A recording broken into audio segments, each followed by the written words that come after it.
Title: A millionaire sees his humble employee picking food from the trash. When he discovers the reason, he begins to cry. Thomas Grayson had everything a man could want. He was a millionaire many times over, the owner of Grayson Enterprises, and one of the most successful real estate moguls in the city. With towering buildings, sprawling estates, and investments all over the world, Thomas had earned his fortune through a combination of sharp business instincts, hard work, and a ruthless streak that allowed him to make tough decisions without blinking. He lived in a lavish penthouse atop a glittering skyscraper, a monument to his wealth and success. The penthouse boasted floor-to-ceiling windows, an infinity pool that overlooked the city, and every luxury imaginable. Thomas spent his days in high-powered meetings, networking with other elites, and signing deals that made him richer by the minute. People respected him, feared him, and envied his position in life. But for all the power and luxury he possessed, there was a certain emptiness in his life, a void that even the most expensive cars, exotic vacations, or fine wines couldn't fill. At Grayson Enterprises, Thomas was known as a demanding and sometimes cold boss. He expected results, and nothing less. Among his hundreds of employees, few ever caught his attention. That is, until one evening, after a long day of work, he happened to witness something that shook him to his core. It was late, well after the office had closed for the day, and Thomas had stayed behind to catch up on some paperwork. As he looked out from his office window, something unusual caught his eye in the alley behind the building. A lone figure, hunched over, appeared to be rummaging through a dumpster. Thomas squinted, trying to make out the face of the person, and to his surprise, he recognized him. It was James, one of the janitors who worked at Grayson Enterprises. James was an unassuming man, quiet and hardworking. He had worked for the company for years, always polite and respectful, but never someone who stood out in the grand scheme of things. Thomas couldn't believe what he was seeing. What was James doing, digging through the trash? Intrigued, Thomas watched as James carefully picked through discarded food containers, retrieving half-eaten sandwiches and bits of leftover fruit. The sight of it made Thomas feel a strange mix of emotions, curiosity, confusion, and, though he wouldn't admit it, a pang of pity. Why would one of his employees be scavenging for food like this? James had a job, didn't he? He earned a wage. Surely, he didn't need to stoop to such desperate measures. Something about the scene unsettled Thomas. He decided he had to know more. The following day, Thomas couldn't shake the image of James sifting through the garbage from his mind. His curiosity gnawed at him, and by the afternoon, he decided to call James into his office. He was determined to understand what was happening. When James entered the office, he looked as modest as always. His uniform was neat, and he carried himself with a quiet dignity that didn't match the desperate action Thomas had witnessed the night before. "James, have a seat," Thomas said, gesturing to the chair opposite his large mahogany desk. "I wanted to have a quick chat."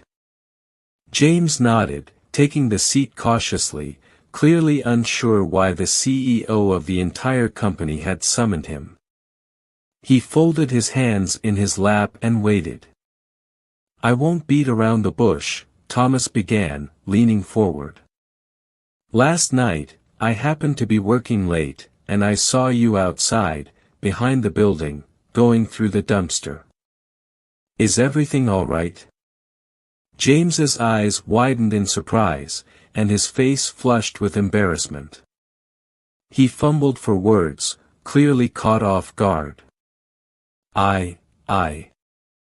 It's nothing, Mr. Grayson. Just a personal matter. Thomas didn't let him off the hook that easily. It didn't look like nothing, James. You were picking food out of the trash. That's not something people do unless they're in trouble. If you're struggling, there are better ways to get help. James shifted uncomfortably in his seat. For a moment, Thomas thought he wouldn't answer, but then James let out a deep sigh and spoke quietly, "It's not for me, sir." This piqued Thomas's curiosity even more. Not for you? Who, then? James hesitated again, clearly battling with himself over whether or not to tell the truth. Finally, after a moment of silence, he said, "It's for my family, Mr. Grayson. My wife, she's very sick. And our medical bills, well, they've piled up. More than I can handle, even with this job. I've tried everything, sold what I could, cut back on everything else, but it's not enough. We're barely scraping by, and sometimes I don't have enough to buy food. But I can't let my kids go hungry." As James spoke, his voice trembled, but he never broke down. There was a quiet strength in him that impressed Thomas. This wasn't a man begging for pity, this was a man who had done everything he could to protect his family, even if it meant humiliating himself by scavenging through garbage. Thomas felt a lump rise in his throat. He hadn't expected this. His entire life had been about winning in business, winning in negotiations, winning at all costs. He had built his empire on the backs of people like James, and yet, he had never once considered what their lives were like beyond the office walls. "How long has this been going on?" Thomas asked, his voice softer now. James shrugged, looking down at his hands. "A few months. I've tried to get help, but, my pride, I suppose. I didn't want to bother anyone with my problems."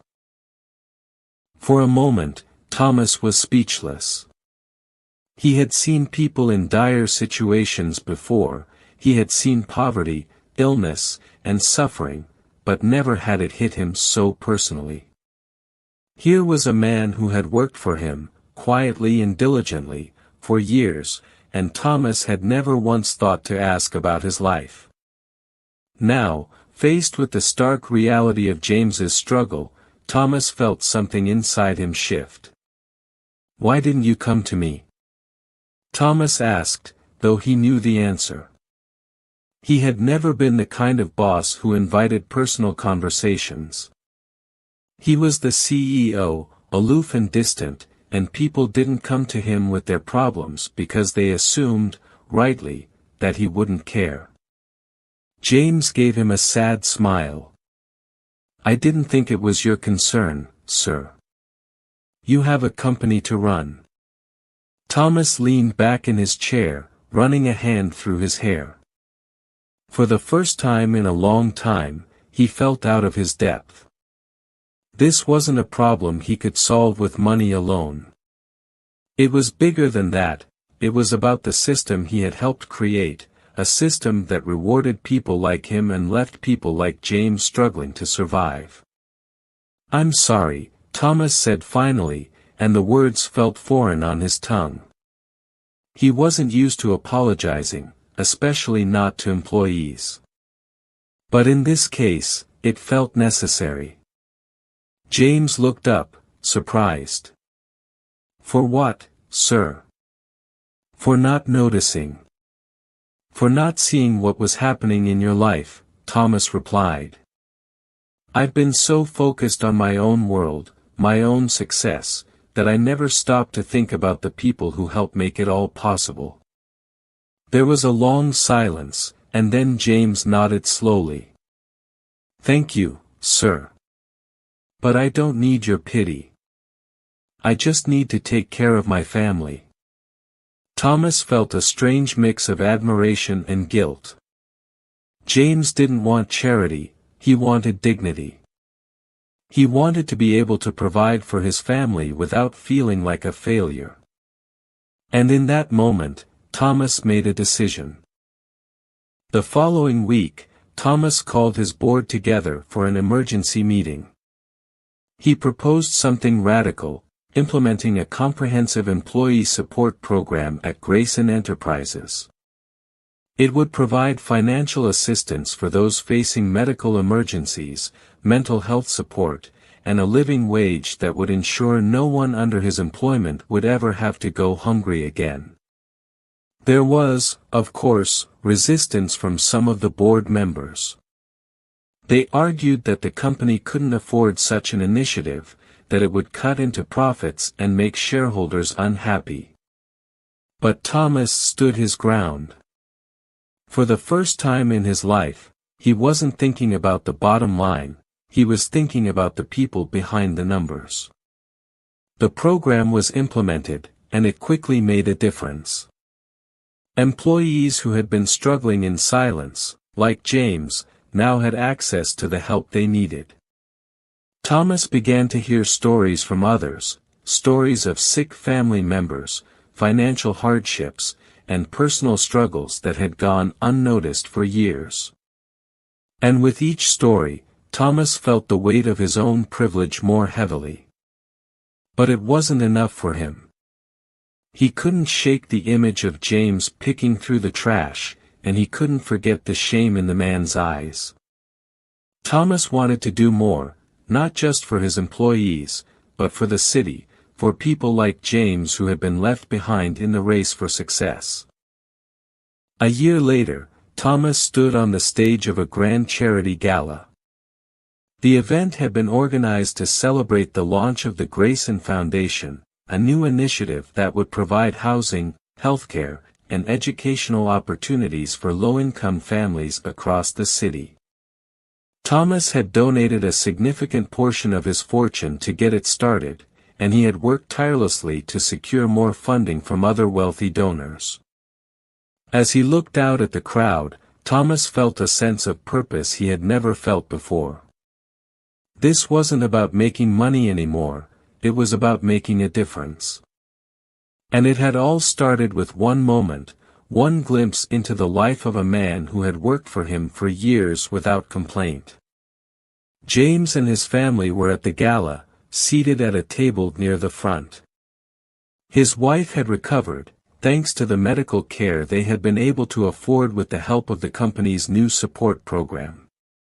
His children were healthy, and they no longer had to worry about where their next meal would come from. James had even been promoted, his hard work and dedication recognized by the company. As Thomas stepped off the stage, he caught James's eye. The two men shared a nod, a silent acknowledgement of everything that had changed. Thomas had learned a valuable lesson, one that had transformed him from a man obsessed with wealth to someone who understood the true value of compassion. And in that moment, Thomas knew that he would never forget the sight of James picking through the trash. It had been the catalyst for a change he hadn't known he needed, a change that had made him not only a better boss, but a better man. The end.